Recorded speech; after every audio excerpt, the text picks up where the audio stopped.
سے پاک اللہ تعالیٰ عنہ کی 11ویں کرنے والے نیاز کرنے والے سب سے میرا ایک ہی کہنا ہے اور سب کے لیے ایک میسج ہے کہ تمہاری 11ویں تمہارے کھچڑے تمہارے نیاز یہ فرض نہیں نہ ہی واجب ہیں، مستحب کے درجے میں آ سکتے ہیں، لیکن فجر کی نماز سے لے کر عشاء کی نماز تک فرض یہ تمہارے اوپر ایسا ضروری ہے کہ اس چیز کے لیے کوئی معافی نہیں ہے۔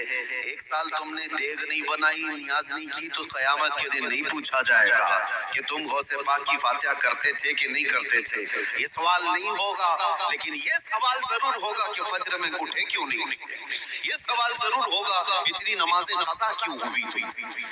میرے عزیزوں، نوافل اور مستحبات میں پڑی ہوئی یہ امت، میں منع نہیں کرتا، آپ شوق سے، ہم بھی کرتے غوث پاک رضی اللہ تعالیٰ عنہ کے دربار میں ایصال ثواب کے لیے، مرحومین کے لیے ہم نیاز فاتحہ ساری چیزیں کرتے ہیں، لیکن اس کا مطلب یہ نہیں ہے کہ کل وہی ہے اور اللہ تبارک و تعالیٰ کی یہ عبادتیں کچھ معنی نہیں رکھتی، نماز نہیں ہے، قرآن نہیں ہے۔ عزیزان گرامی، میں ان لوگوں سے پوچھتا ہوں جو 2-3 گھنٹے قوالیوں پر رقص کرتے ہیں، قرآن کی ایک سورہ بھی تو سن کے دکھاؤ، وہ رب کا کلام ہے، اللہ کا کلام ہے، کسی قاری قرآن سے تم قرأت سن کر کے جھومو، پھر پتہ چلے کہ ایمان تمہارے دل میں کتنا ہے۔ ڈھول بازوں پر رقص کرنے والی قوم، ایمان سے اگر تعلق ہے تو ان خرافات میں نہیں جا سکتا کبھی، ایمان مضبوط کرو، اولیاء کاملین کی جماعت سے وابستہ رہنا یہ ضروری ہے، لیکن اس کا مطلب صرف یہ نہیں جو بنایا گیا ہے۔ ہم سنیوں پر ایک بڑا الزام یہ لگایا جاتا ہے کہ یہ صرف چادر گاگر جلوس فاتحہ نیاز 11ویں والے لوگ ہیں۔ میرے عزیزوں، وہ ایک پارٹ ہے، ظالموں نے جس طرح کا یہ ہمارے اوپر الزام لگا کر رکھا ہے کہ یہ سجدے کرنے والے لوگ ہیں، قبر کی پوجا کرنے والے لوگ ہیں، اور مزارات یا اولیاء پر جا کر شرک و بدعت کرنے والے لوگ ہیں، دنیا کو یہ پھیلا کر کے رکھا گیا، ہم اس سے برات کا اظہار کرتے ہیں۔ ہم سنی مزار کو سجدہ تو چھوڑو، ہم رسول کو بھی سجدہ نہیں کرتے، سجدہ صرف اور صرف اللہ وحدہ لا شریک کے لیے ہے، عبادت صرف اللہ رب العزت کے لیے ہے، سجدہ تو دور کی بات، جھکنا بھی جائز نہیں ہے، جھکنا بھی جائز ہے۔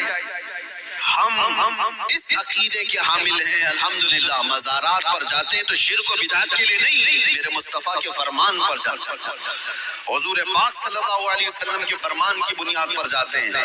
اور رہی بات اولیاء کاملین کے مزارات پر جا کر دعا کرنا، یہ قرآن سے ہم اخذ کرتے ہیں کہ سیدنا زکریا علیہ السلام، زکریا علیہ السلام اللہ کے نبی ہیں، پتہ ہے بیت المقدس کے امام، قرآن میں ہے 3 پارے میں، سورہ آل عمران، آپ پڑھ کر کے دیکھنا، ان کو اولاد نہیں تھی، 90 سال کی قریب عمر ہو گئی تھی، لیکن اسی وقت بیت المقدس میں حضرت بی بی مریم کو لایا گیا۔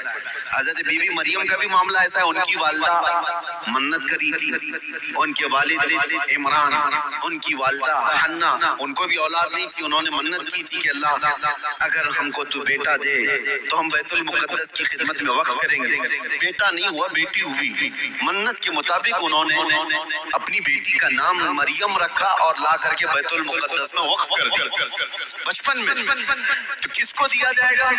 جو بیت المقدس کے امام تھے، متولی تھے، حضرت زکریا علیہ السلام، ان کے ہاتھ میں دیا گیا کہ بچی وقف ہے۔ حضرت زکریا علیہ السلام نے قبول کیا اور ایک محراب میں بچی کو رکھتے تھے، قرآن میں یہ ذکر ہے، میں بتا رہا ہوں آپ کو۔ اور حضرت زکریا علیہ السلام کہتے ہیں کلما دخل علیہا زکریا المحراب وجد عندها رزقا قالت یا مریم انا لکی هذا قالت هو من عند اللہ ان اللہ یرزق من یشاء بغیر حساب۔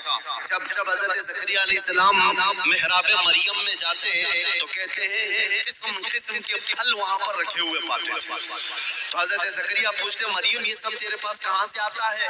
حضرت مریم کہتی ہے سب اللہ کی طرف سے ہے، اللہ جسے چاہے بے حساب رزق دیتا ہے۔ مریم کون ہے؟ نبی نہیں ہے، حضرت مریم اللہ کی ولیاں ہیں، پاکیزہ مقدس ہستی، لیکن ان کو اللہ تبارک و تعالیٰ نے وہ کرامات سے نوازا تھا، وہ بچپن میں پھل وغیرہ ان کو رزق کے طور پر پہنچ رہا تھا۔ اس کے بعد کی جو آیت ہے اب سنو، اس کے بعد یہ جو واقعہ ہے اس کے بعد کی آیت قرآن پاک میں سورہ آل عمران میں رب تعالیٰ فرماتا ہے ہنالک دعا زکریا ربہ قال رب هب لي من لدنك ذرية طيبة إنك سميع الدعاء۔ زکریا علیہ السلام کو بھی اولاد نہیں تھی، تو اسی مریم کے محراب میں کھڑے ہو گئے جہاں بی بی مریم تھی، کہا اے اللہ مجھے بھی ایک بیٹا عطا کرتے ہیں۔ ہنالک دعا زکریا ربا، یہ قرآن کی آیت ہے۔ زکریا علیہ السلام نے اپنے رب سے دعا کی، اللہ مجھے بھی ایک بیٹا دے دے، تیری جانب سے نیک و صالح بیٹا عطا کر دے۔ اب یہ دعا تو ہو گئی، اور قرآن میں اس کی فوراً بعد آیت ہے فنادته الملائکۃ وهو قائم یصلی فی المحراب ان اللہ یبشرک بیحییٰ۔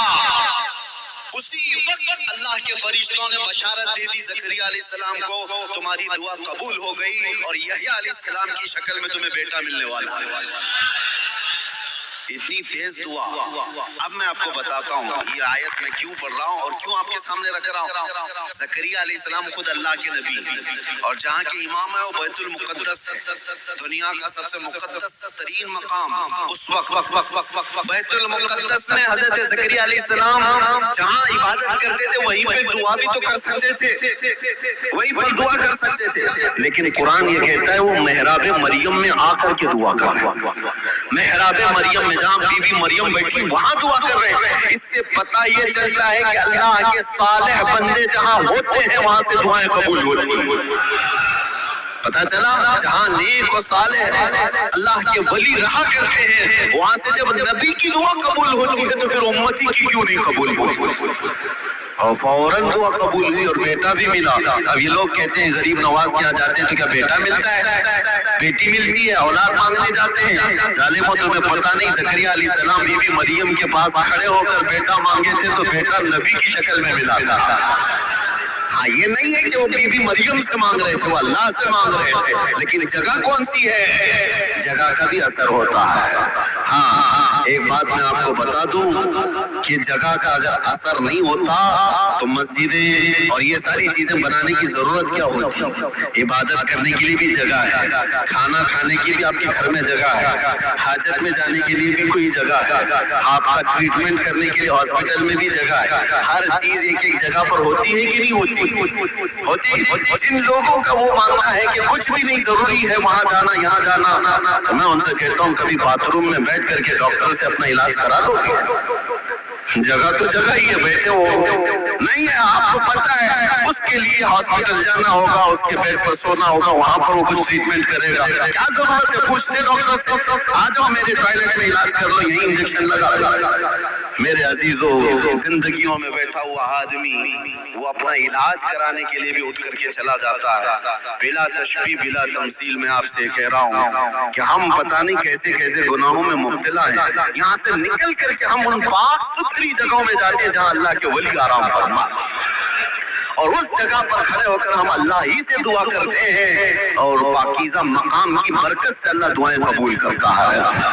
یہ سنیوں کا عقیدہ میں بتا رہا ہوں، ظالموں کا بنایا وہ نہیں پتا ہم کو۔ سنیوں کا عقیدہ یہ ہم ان پاکیزہ مقدس ہستیوں کی بارگاہ میں اس لیے جاتے ہیں یہ